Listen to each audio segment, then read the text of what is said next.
Hello everyone and welcome to another Scotsway podcast, and today I'm joined by writer David Manderson to talk about his new book, The Anti-Hero's Journey, the work and life of Alan Sharp. But I'm sure we'll talk about other things as well. Hello David. Hi Alistair, how are you? I'm really well, thank you. Good. Really well. So first, for those who don't know, and I think there'll probably be many, who was Alan Sharp? Well, that's a good question. That's actually what I opened up my presentation with, that very question. Alan Sharp in the 1960s and 70s was one of the best known names in Scottish literature. I first heard about him when I came back to Glasgow, and people asked me, well, what kind of a writer do you want to be? I mean, you say you're going to be a writer. What kind of a writer is that? So I said, I don't know, somebody who's very adventurous and who goes away but comes back and, you know, he writes about stuff abroad, but he's got related to Scotland. And they said, well, that's Alan Sharp. And I said, who's Alan Sharp? And they said, oh, and they sang me a little song from A Green Tree in Geddy. I don't know if you know the little refrain, here we sit down, birds in the wilderness, down in Demerara. And they sang that to me, and I said, well, where is he now? And they said, Hollywood. What? So I knew by then he came from Greenock. Yeah. So it really intrigued me that somebody from Greenock would get all the way to Hollywood and work with the biggest names. And then around the same time, late 70s, he just disappeared totally. And I got very, very intrigued by what happened to him during that period. So this became a kind of quest to find out who Alan Sharp was, what happened to him, find out all the stuff we don't know about him, and put it all in one place which people could look at and consult, and they could see all his work through this thing. Right. So this is what my book is. And give us a bit of, what would people know him for, even if they don't know him for it, if you know what I mean? Sure. Oh, they would undoubtedly know him for his 5 films from Hollywood in the 1970s.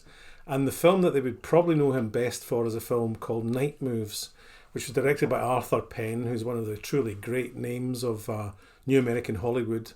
Night Moves made a splash even in its own time, and is a really, really unusual film. Nobody's ever made a film like this before. It actually questions the figure of the detective hero, right, and inverts it and questions it from the inside.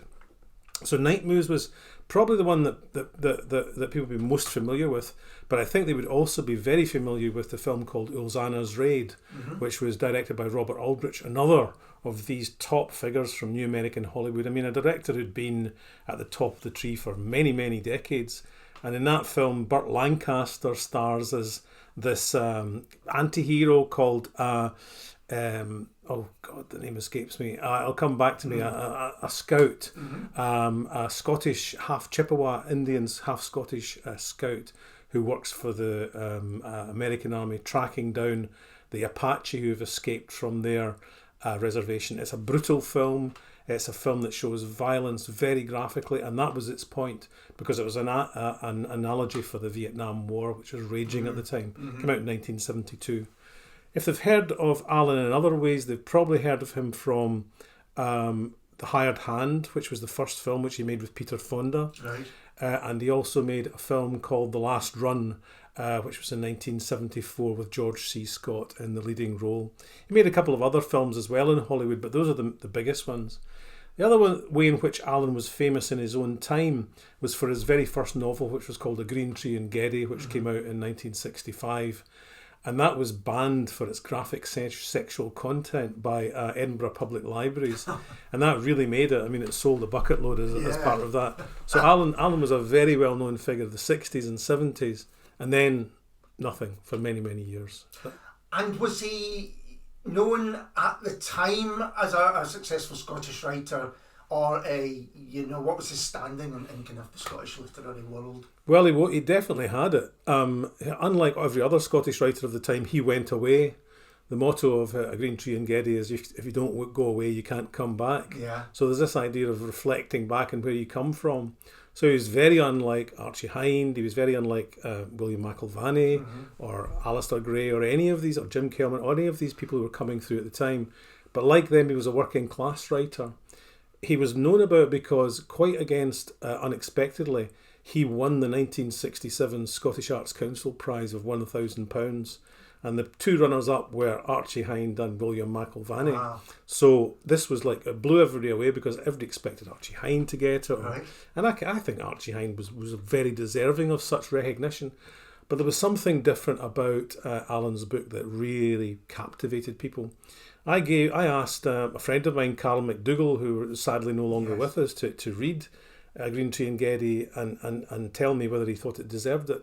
He came back to me and said, you know what? He says, this book deserved to win it. I mean, it's got much greater range, much greater scope. It looks across Europe, it looks across Britain, and it comes back to Scotland. So at that time, everybody else was looking kind of internally into Scotland. Very well. I mean, Archie Hind's A Great Dear Green Place, I think, is a wonderful book. It is, yeah. But Alan did something different, and the judges went for that. So he was very well known for that. That's interesting, though, isn't it? Because his name is not included in the kind of canon that you would get with the names that you've mentioned. But I'm also thinking that Archie Hind obviously wrote about Glasgow. Alistair Gray wrote about Glasgow. James Kelvin, certainly the earlier novels were all about Glasgow, and maybe so maybe writing about your locale because it hadn't been done perhaps in the previous years was the thing that people were looking for in a Scottish novelist, Yeah. And maybe someone who didn't fit. It's often the people that don't fit in easy categories that maybe get lost or sidetracked. Totally. I mean, I try to define Alan as a transnational writer, meaning somebody who moves across borders and back again. So he was never part of the movement here. He knew them. He was not quite brother-in-law, but very close to being brother-in-law to Peter McDougall. So those two knew each other very well. They married sisters, actually. And Alan was constantly going away and coming back. He'd be in LA, come back to Scotland quite a lot. And in fact, later in his life, he would return in quite a big way to Scotland. But at that time, I think what had been created was a gap, and that was young working class writers writing about their home territory. Yeah. And there was nobody else doing that. And suddenly, particularly after the 1962 Edinburgh Conference, all these new young writers knew there was a space that they could move into. Yeah. And do you think he's got a contemporary today who does something similar to that, who writes that is not defined perhaps by border? I think so. I mean, I like to think that the transnational thing is growing rather than getting lesser. Yeah. A favourite writer of mine is Neil Forsyth, who wrote Gold and Guilt. Oh, fantastic. Absolutely wonderful. And he's not bound by borders and territories, although he's got a very strong Dundonian element to his... Few people write about Dundee or at least Broughton Ferry. That's right. Well, Alan had a deep connection to Dundee as well, because although he was brought up in Greenock, he was adopted at 6 weeks by a couple in Greenock, and they adopted him from a woman in Alyth in Perthshire. Right. And so later in life, he traced his birth mother and got to know her, and she became very significant in his life. He described his two families as the Greenock one were the Christian lot, as he saw them, because they were evangelists, they were Salvation Army people. And he described the Dundee lot as the pagan side. Now, quite what he meant by the pagan side is something that's open to question, but they were very different, and they weren't part of a kind of mainstream thing. They were very much a kind of struggling to survive descendants of Irish immigrants to Lochee and Dundee, and there was a harsh reality about their side of the family, right, which was really striking. They were also Catholic. Their antecedents were Catholic, whereas down in Greenock it was all heavily Protestant stuff. Yeah. He traced his family tree once, and he wrote his all the antecedents, Connors and stuff like that, and he had a little thing at the bottom of his family tree in pencil. It's written, "Catholic explains the wee bit of good in you." So he had his opinions on that.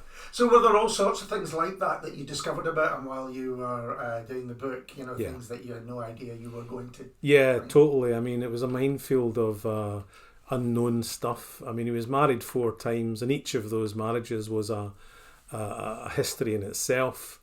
He had a big fling with Beryl Bainbridge in 1965. Really? Wow. And the result of that was a child, Ruth Davis, who I have met. I've met up with the family. I got the chance to talk to Vicky McDonnell, who's still in Greenock, and she's the mother of their son, Michael. I met Michael. I met Ruth and some of his American children. It's not Louise. It was Minnie and also her daughter, and I met them in the Ubiquitous Chip. Now, they're quite used to coming to the west of Scotland because they always did come here for holidays and so on. They'd come back and visit his parents. He also had a house in Tinnabruach towards the end of his life. It allowed him to get to meetings in Glasgow when he was making films back in Scotland, but it also allowed him to get to Greenock Morton on a regular basis, which was a very big pilgrimage from him. And every time he was at Morton at the home game, his presence would be announced to the Morton fans, which I think was lovely. Oh, that's fantastic. So he had a lot of connections here, and I mean, the significance of the different things I discovered just went on and on. So I discovered that his very first play was based on a visit to Greenock by a man called Syncopating Sandy, who was a marathon piano player, and who lived like that, doing marathon performances all over the UK. I discovered that his second wife, Sally Travis, was linked to Irish theatre through Michael McLeomore, who I think was head of the Gate Theatre, or set up the Gate Theatre in Dublin, and was very well connected, knew Orson Welles and so on. It went on and on and on. Ray Davis starred in his 1970 play For Today, so there was a connection there. I mean, there was so many things. I couldn't possibly dig them all up just now. No. But that was one of the pleasures, was discovering all these other stories that cut across it. And because this book has taken a long time to write and get out there, isn't it? It has, did you say 3 years? More like 4 when you count into all the changes I had to make to the end of it, and all the permissions I had to get, and all the talking to all the people I had to do. So there was a lot of stuff on it that was it took a lot of time. I mean, I was asked to write this book. First time that's ever happened, anybody's ever asked me to write a book, in 2019, and I finished it really June. Came out in April, so it must have been finished, the end of last year, beginning of this year, finishing off the rewrites. So it came out in April, so it's been quite a journey, yeah. So that's interesting. So someone thought there's a gap in the knowledge in that part of Scottish literature, and you've got an interest in Alan Sharp, you're the man to go to. Was that the kind of... Well, it was more like, we'd like you to try and write a book for us. What would you like to write about? Got you. So I did 2 proposals. One was on creative writing, and they just dismissed that out of hand. The other one was, I'd wanted to write about Alan Sharp for a long time, and it was about him. And the series editor is Valentina Bold, who was terrific. She was absolutely brilliant, so encouraging. And she got back to me and said, I don't think anybody's ever written about Alan Sharp's work in its entirety. I said, no, I think that's right. So that really appealed to them. It was the first of its sort. There have been other works about Alan more recently, notably by a man called Matthew Gear, who lives not far from here. He wrote about Night Moves. And that was inspirational to me, because I thought, well, if Matthew can bring out a book that looks at one film, I can do the other stuff, which is all that, the whole thing from beginning to end, and bring it to people and try and get it into the university so they can start to teach Alan Sharp again. Yeah. And did he have any academic connections? Did he, many of the writers, some of the ones we've mentioned, would either go on to teach or at least be taught in universities and schools? He was a guest speaker. He quite enjoyed being a guest speaker, and he was particularly a guest speaker at the University of the West of Scotland, where I worked. And a man called... Bob Cooper was a big friend of his and went over to Hollywood to visit him there in 1975. Walked into his mansion and was the first to see that there was naked women swimming in the swimming pools, which was, he said he just didn't know how to react to such a situation, and how would you? But that's the pagan side. That's the pagan side of the family, yeah. But the other person that was he did guest speaker slots at University of the West of Scotland. Mm-hmm. He was quite close to Sean Damer. I don't know if that's a name that rings any bells to you. Sean was at the University of the West of Scotland too, but also was a screenwriter, and there's material in the archive which was Sean sending stuff to Alan. There's quite a few people who sent stuff to Alan to have a look at their screenplays and try to help them with them. He also did work in New Zealand. He lived in New Zealand in the last 30 years of his life, as well as Tinnabruach. So he was moving about all the time. He lived in a place called Kawau Island, which is in the Bay of Auckland, in a beach house. He was a huge admirer of Robert Louis Stevenson, and I feel he always modelled his life's journey on Robert Louis Stevenson. He adapted The Beach of Falasa in 2010, thereabouts. That's still looking for a place to be made. And he was just an incredible... I mean, the family told me that there was at one time a library full of books by Robert Louis Stevenson. Yeah. Just absolutely packed with them. I wasn't able to find that because I think that's all been bought in New Zealand. But one day I'll find it. I'll definitely find it. And you mentioned Play for Today. Did he do television as well? Oh yes, very much so. Yeah, he was a television playwright in the 1960s. So was that kind of... trying to get the timeline. Did he begin as a writer, a writer of novels? He did. And then moved on? Yeah, in that he was writing plays for radio, and his first one was broadcast in 1961. That was called The Long Distance Piano Player, Syncopating Sandy again. Mm-hmm. The last one he did for British television was also called The Long Distance Piano Player, but it was a different version of the same thing. But he began to get plays broadcast from the 1960s, and that went all the way through to 1971. So he was rubbing shoulders with the likes of Harold Pinter and David Storey and all the guys who were making these plays for today that were revolutionary in their own time. He worked very closely with James McTaggart, the Scottish, the McTaggart Lectures named after him. And he was also very much influenced by Troy Kennedy Martin and John McGrath. Mm-hmm. And all those guys were involved in a new way of filming drama, and he was very much part of that. So the opening of Z-Cars, for example, was seen as a really new, dynamic way of filming, and Sharp was writing towards that. He was being commissioned to write things like that.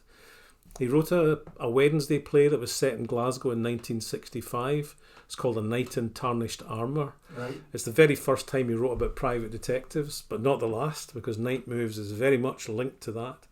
And he wrote a lot of stuff that came out periodically in different forms. He wrote one in half-hour play set in Greenock called Home and Away, which is a wonderful piece of work. He wrote one for Stuart Conn, the poet, who was a producer at BBC Scotland, and it was called We Are the People. And he was a very, very dynamic, very hands-on, very adaptable guy who could write under any circumstances. There's records of him writing in bedsits and stuff like that. He didn't have a study or anything like that. He just wrote wherever he was. And at the same time, he was writing this novel which was coming together. From 1958 he began this, and he finished it in 1963. Right. That was published in 65, and so he suddenly became a name. Having been a kind of jobbing writer who wrote for the radio, he suddenly became, who's this? He was a star, And then how did he make that transition to America? Well, that's a good question. Well, his relationship with Beryl Bainbridge got quite tough. Right. Beryl Bainbridge wrote a book in 1975 called Sweet William, which followed Alan Sharp around for the rest of his life. And it was a book on Virago, and it goes into the relationship in considerable detail. She doesn't use his name. He's called William McCluskey, I think, in the thing, but he's certainly of a particular era of free love, whenever he was doing that sort of thing. But Beryl was known to all the different people who worked in London, and I think his reputation got not so great. Now, I'm not sure I'm making this up, but I get the feeling that from about 65 he was looking for something somewhere else, and he began to write screenplays solely for the American market. Only Alan would have had the ambition to do that, and only Alan would have had the ambition to actually make it work. 1969, his screenplay for The Hired Hand fell on the desk somehow of Peter Fonda. Peter Fonda had just made The Easy Rider the year before. It was an enormous success. And he'd been given $1 million to make the script of his choice, and he chose The Hired Hand, which sadly, financially at box office, was a complete disaster. But it's been resurrected in recent years. If you look at it, it's a much finer film than was given credit for in its time. And so Alan went across to the States in 1971. He'd been visiting the States for quite a while to try and get the sort of feeling of the place, travelling around on road trips, tuning into the politics, which were pretty crazy at the time, with Vietnam and assassination of Robert Kennedy and then Bobby Kennedy and Martin Luther King. That happened while he was there in one of these road trips. So he kind of drank it all in, and then he began to write stuff which was working through the Hollywood system of new American Hollywood, a particular era, to produce these dark, quite cynical, questioning films. Yeah. And then he went over, so he got paid a lot of money. He got £10,000 for the American rights to his second novel. They bought his films, and he bought a mansion near Chateau Marmont on Hollywood Boulevard. Right. And there he lived in splendour for 5 years or so. It was he worked the lifestyle. He lived the life, but he made a plan and got there. It's so interesting just thinking back to what we're talking about his contemporaries as in fiction. Yeah. And then I'm thinking of his contemporaries in writing for television. People like John Byrne, you mentioned Peter McDougall, who again were concentrating on writing about Scotland. Yeah. They were, so it does seem to me at that time that's what people still now I think remember, and there's such warmth to all of these plays and Plays for Today and all of that. And just this other person who's going, well, I'm going to take this a step further or go elsewhere and do that. And maybe there's not been enough of that, or maybe there couldn't be enough. It was all about a person who it's really interesting now that James Kelman is writing books for an American publisher and they barely get a mention over here and get attention over here, and then he's writing absolutely in America. So I loved God's Teeth. I just read it recently, and yet it reminded me of Alan, because Alan had to go away to be the writer he wanted to be. And it looks like Jim, whom I used to know a little bit, has finally been kind of forced to do the same, because they will not publish his books here, and it's just ridiculous. But I think that when people do that, when they change over, they get a new life, they become part of another culture, but they don't leave forever. They're writing back to their own culture all the time, and that was what Alan did all the time. So Zana's Raid's a Western, and Night Moves is a Hollywood detective thing, but he's writing back to Scotland all the time. And I mean, I think if you compare him with most other Scottish writers, and it was Professor Alan Reich, who said this to me, because I phoned him up and said, look, Alan, I need something. I'm trying to define Alan's work more. I mean, how can I say how his contribution, how can we add it up? He says, well, if you think about it, every other writer held on to where they were, the inescapable truth of where they were. He went away, and then he just let it go, and then began to write different stuff back to us. And if we put Alan's work alongside their work, I think that gives a fair representation of what Scottish literature was up to, and what it's kind of always been up to. It's so interesting, just as an aside, going back to God's Teeth and Other Phenomenon, having read it, I don't know if you agree, but it seems that the writing has got a kind of not a lightness, but a kind of freedom and a sense of humour that maybe didn't happen previously, which speaks to exactly what you're saying. And also you mentioned Neil Forsyth and then Gold, which I loved, and of course was the Matt Sprink robbery. Yes. But there was touches in it about Dundee United. There was a prison officer called Sturrock, I think. Yes, there was all these things that again were included for the people that know. Yeah. And was that the case with Alan Sharp as well? Yeah, totally. I mean, he had a lightness about his writing that we didn't have for a long time here. I mean, he was basically pushed out of Scottish literature from about the 1980s onwards, because he really didn't fit the mould that people were after. Yeah. And I think from the Cambridge collection of Scottish writing, I think it was edited by Peter Kravitz. From that time on, everybody who wrote from abroad or overseas was basically pushed out, and that included other figures like Muriel Spark and Robin Jenkins and various others. And Kravitz, to his credit, said, well, this is only one way of looking at it, no doubt other ways will come back. And he's true, he's right, because Sharp was pushed out, and now his work is going to come back and tell us something else. Yeah. One of my own particular favourite times of Sharp's writing was in his final years, when he began to write in a much more sort of developed way, and he wrote The Beach of Falasa, which must be made at some time. He wrote a very little known film called Dean Spanley, which if you ever get a chance to see it, you must take advantage of that. It's absolutely wonderful. But he also wrote the film Rob Roy, which was made, and again it's a celebration of Scottish romanticism, if you like. In many ways tosh, in other ways exciting, dramatic. It's what you want from every sort of adventure film. But he also wrote, and this is the one that got away, the screenplay for Robert Burns' life. Yeah, that's interesting. It was called Clorinda in its final shape and form. Rumour was that Gerard Butler was going to play it. Johnny Depp came into the picture at some point. And I have read it, and I think it's one of the greatest screenplays ever written in Scotland. Certainly the greatest about Robert Burns. It's so interesting because I wrote a chapter in a book a while ago now about Burns and film and why we hadn't seen a one about his life, and this came up, this very film. I think Julia Stiles was linked to it as well, and it had its own kind of IMDb page, but not very much was on it. And then of course people started getting older and you said, well, you can't see Gerard Butler perhaps doing it. And then there was a film called Red Rose. It's a bit of an aside from our chat, which came out, which, you know, I think the most famous person attached to it was Isla St. Clair, who sings a song in it.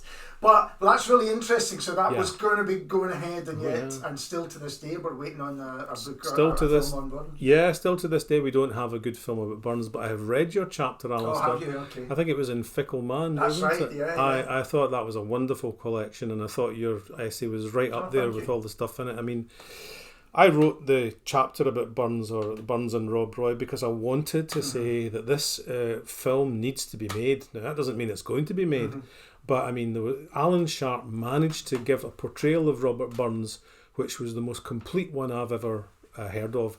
Now, I read extracts from this at the Scotia readings, which I'm doing at the moment.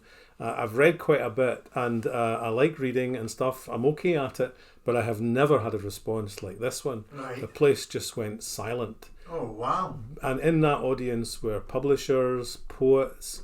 Before I went on, I think, I can't read this. I can't read this out loud. It's too much. But I went up and risked it and did it, and I've never had a response like it. The thing is that Alan knew perfectly well what promiscuity, if you like, was like, and how fame might encourage the other. And the portrait he draws of Robert Burns is as a young man who's a radical, etc., until he goes to Edinburgh and his collected poems come out, or the Kilmarnock edition comes out, and suddenly fame hits him and he becomes this narcissistic rock star. And the film was meant to be filmed as he's a rock star. And unlike every other representation of Burns I've ever seen, this has got the poetry right at the heart of it. And you can see his energy and his drive and what must have attracted him to many, many women all over Edinburgh. And these sequences of his poetry would have been filmed like music videos. That was the idea. And the director said, even if you don't understand every word, that doesn't matter, because it's the meter, it's the beat, it's the rhythm, it's the man's amazing persona. And basically, I think that works as a portrait of Burns in a way that I've not seen anywhere else. Now, that was why I liked Fickle Man so much, because again, other people like yourself and Johnny Roger and Mitchell Miller and Gerard Carruthers were all saying this, you know. Why do we have to think of this as not being part of Robert Burns? Of course it's part of Robert Burns. And, well, it's the great unmade screenplay as far as I'm concerned. And you mentioned that there's a kind of mystery part to Alan's life, that, you know, he was making these films and he was there. And did you say he just kind of dropped off the radar? Is that he dropped off the radar. 1975. I mean, his era passed. He was working with the directors who were associated with the new American Hollywood, like Arthur Penn, Robert Aldrich. And these were directors of the radical left. Burt Lancaster was very associated with movements in support of Native Americans. There was a lot of politics involved.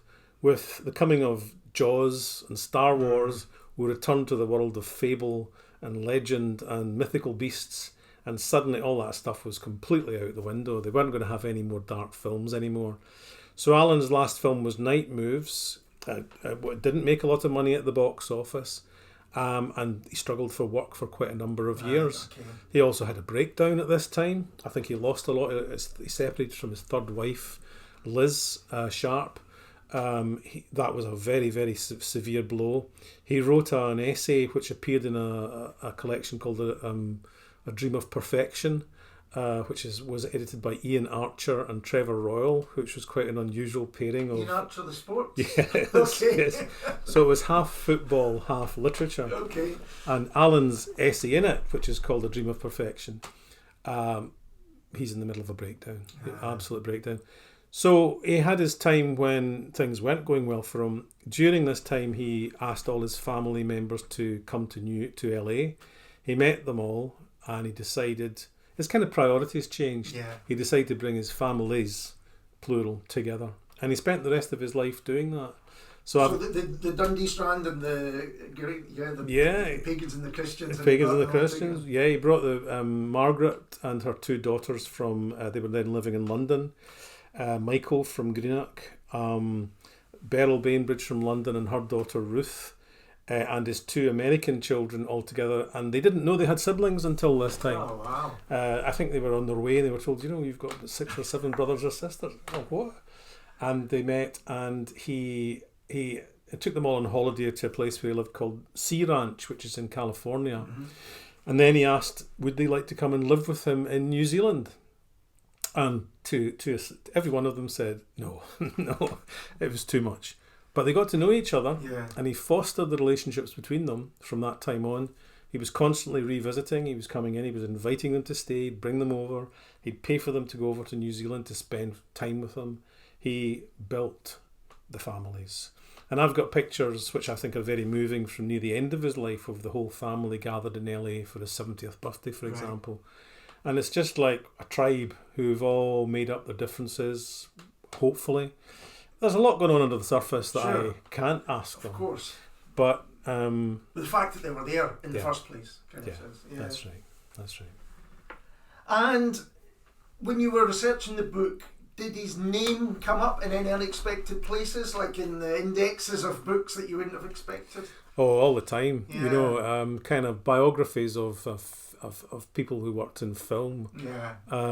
So Peter Fonda's biography, which is called, believe it or not, Don't Tell Dad, right? Because Henry Fonda was such a dark shadow over his life. Yeah, I often thought that around the Fonda family table there'd be some interesting discussions. Not half. So it's mentioned in his biography. Obviously, there's his name was associated with a film that was made of Sweet William, which came out in 1980. Right. Now, Beryl Bainbridge turned that into a film that was quite well known, also called Sweet William. Jenny Agutter plays the part of Anne. It's on YouTube and it's well worth a look. Right. It's a really, really interesting film. And Sam Waterston plays the part of this. I think he's supposed to be Scottish, but you wouldn't really be able to tell from his accent. Who sort of helicopters into her life and then helicopters out again.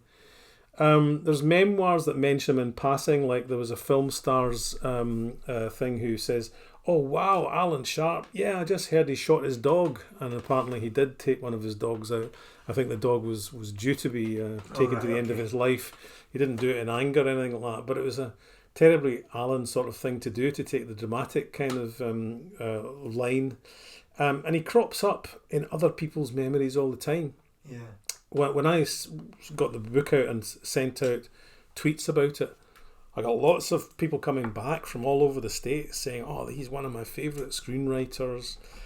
A man called Howard Rodman, who is chair of American Guild of Writers West, said, oh, this guy was wonderful. We had a ceremony for him after he died. He was quiet and able and got on with the job. He was really likeable. I met people who said he was a wonderful guy to talk to and get to know you. He took an interest. He always helped out if he could. On and on and on. There was lots and lots of people with lots of very fond memories of him.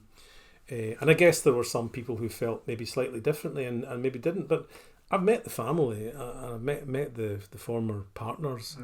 Most of the former partners went to California for his death. Liz Sharp described this in an interview which Matthew was kind enough to give to me.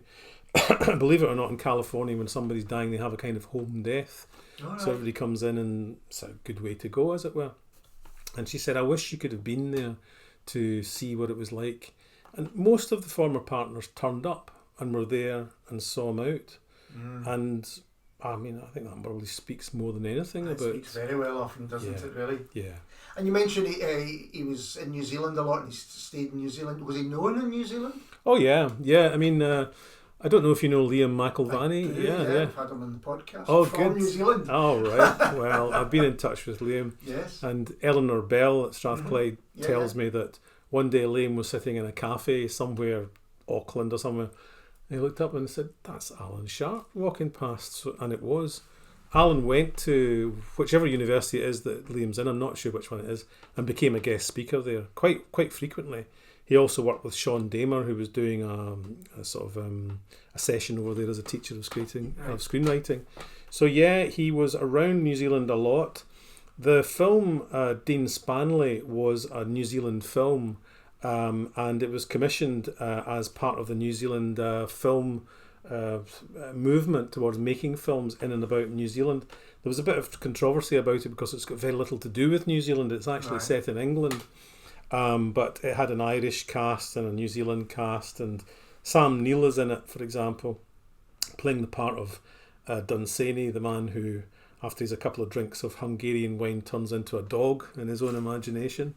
Peter O'Toole was in it, Brian Brown was in it, international cast. And very importantly, it had a Fijian director called Toa Fraser. I think he's half English and half Fijian.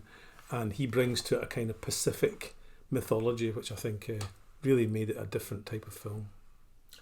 And are these films easy to find? I mean, you mentioned one on YouTube. Are they fairly... Yeah. I mean, you can buy them still. Yep. I got a nice review in Bella Caledonia from... Eleanor Tom, Thom, and she mentions that she set out to find them, and they're on streaming services. So you get Ilzana's Raid, you'll get Night Moves, and you can easily buy Dean Spanley, etc. But we're hoping that we're going to be putting on an Alan Sharp season at the GFT in September. So if they can get the films, 4 Fridays in September, they'll show an Alan Sharp film, and I'm hopeful that me, Matthew, and say a couple of other people will be down there talking about them. They haven't been seen here for many decades, so it's high time. And you mentioned readings at the Scotia. They are ongoing. Tell us a bit about those. Oh yeah, they're ongoing. Yeah, the Scotia's been great fun. I haven't read there for 30 years and it hasn't changed at all. It's absolutely brilliant. I mean, it's raucous. There's a lot of drink taken and flying about, but it gives a great atmosphere. And I've been there, read about 5 or 6 times down there. As I say, the Burns one went down well. I'm just about to bring that to an end and finish off on the 27th of this month at the Scotia. But it's always fun in the Scotia. It's always the real stuff. For those listening who don't know, the Scotia is an old Glasgow bar which is right down on the Clyde side. And funnily enough, I was there for the first time in a long time recently, and it was like I never left. That's right. And I'm sure some of the people were still the same folk at the bar. It really is fantastic. They are still some of the same people. So Ian Spring of Rymore Books is often to be seen there. Jerry Mangan comes along, Jim Ferguson and various other people run it. And really it's like a kind of celebration of stuff that's been going on there for decades. Yeah. It's wonderful. Oh, fantastic. And when you're talking, I was thinking that there was a name at the back of my head when you were talking about Alan Sharp. So this sounds not familiar, but I'm sure someone else went to Hollywood. And I'm thinking Alexander McKendrick. Yes. Sweet Smell of Success. I mean, that was a decade or two before. It was, yeah, it was. Alexander McKendrick's a good example because he took what couldn't happen here over there. Yeah. And he went to, Alan Sharp did do a slot at McKendrick's University of California place. We found that out because there's a copy of Night Moves there, or the script for it. But yeah, I think McKendrick found coming up against things that he couldn't get round here, barriers. And so he decided to go where he could get work. And I think Alan Sharp found the same. Yeah. Alan Sharp found that the Scottish thing, he found it quite constrictive. Yeah. But he wasn't saying it doesn't value. He was saying that I need to move out of this and then look back at this. And I still think if you don't go away, you can't come back is a very good mantra for Alan Sharp, because when he went away and did this stuff, the stuff he did is still coming back to us, and still has to come back to us. There's still more to be done. And we spoke about his place not being perhaps in the canon of Scottish writers and Scottish literature. I take it you hope that this book will help that to change, and that people will, because people are always looking for new things and new people to study. So hopefully someone out there goes, oh yeah, okay. Totally. I mean, that's it. You start to talk about Alan, and then, as you can probably tell by now, I can't stop talking about Alan. But people don't know. I mean, if I ask, and I do ask people at these gigs, how many of you remember Alan Sharp? The only people who hold up their hands are people over 60. Yeah. Nobody else has heard of him. And then you begin to tell the story, And people go, really? You mean this guy's been around? Well, why don't we know about him? Yeah. And I think there's quite interest from some publishers in some of his unpublished novels and stuff like that. I'm trying to pursue that. I'm hoping that one day they make one of his films again. I think some of these things are on their way, to be honest. There's one called Vainglory, which I think is being made. And that's the life of Christopher Marlowe done as a Dashiell Hammett detective story. And I think his agent told me that Tess of the D'Urbervilles, which was one he adapted, is going to be filmed. There are various other things on their way, so I think he's going to have a comeback. I certainly hope so. And at the end of the book, what did you reach conclusions that you are not expecting to? Yeah, I mean, first of all, the thing I loved about Alan was he was self-taught. You know, he was an autodidact. You know, there was no schools of screenwriting when he was going. Sure. He did it by going to the cinema, and he loved cinema. He put his passions out there, and that was what paid off for him, I think. You know, people couldn't understand how he came to write the Western, for example, but he did go and analyse Westerns in depth and then write them. Same for detective stories. All these other people that he came across, these were all other stories that cut across Alan's, and these are fascinating in themselves. And just the times that are less well known, like the time in American television, for example, which was about 20 years, people said he wasn't doing anything, he'd just given up. He made about 18 films on American television. And, all right, some of them are fodder, but some of them are very good. Yeah. He got involved with the Osterman Weekend with Sam Peckinpah. Yeah. Wow. There's a big interview with him about that and his relationship with Peckinpah. Really demands to be seen. And he directed a film of his own called Little Treasure in 1985. He'd nurtured the idea of being a director for a long, long time. Then he got the chance. Didn't exactly set the heather on fire, and I think that was his last attempt at it. But he was a very determined guy, and he wanted to see all these things through. So honestly, you open up this box, Alistair, and there's more and more and more and more. And it's not the end. I'll definitely do other stuff about Alan Sharp. Oh, fantastic. And talking about what happens next, aside from Alan Sharp, what have you got else going on, or is it still just all about Sharp at the moment? No. I mean, I had to take a bit of a breather from Alan. I'm going to try and get up to Dundee and get hold of this unpublished novel and take it to a publisher in Edinburgh who's got an interest, because I think it actually reveals a real unknown period of Alan's life, when that particular depressive period when he didn't know which way to turn. And he wrote a book called Picture Yourself, which I think is very interesting and very unusual. But as for myself, I'm going back to more fiction. I wrote a novel back in 2011. I didn't follow that up, so it's time to do stuff on that. And I'm also writing short stories, critical articles, just anything I can think of. There's plenty going on. Yeah. David, thank you so much for coming along to talk to me. It's been fascinating, and it's certainly got my appetite whet for Alan Sharp. Thank you very much, Alistair. Thank you. And we'll be back soon with someone completely different.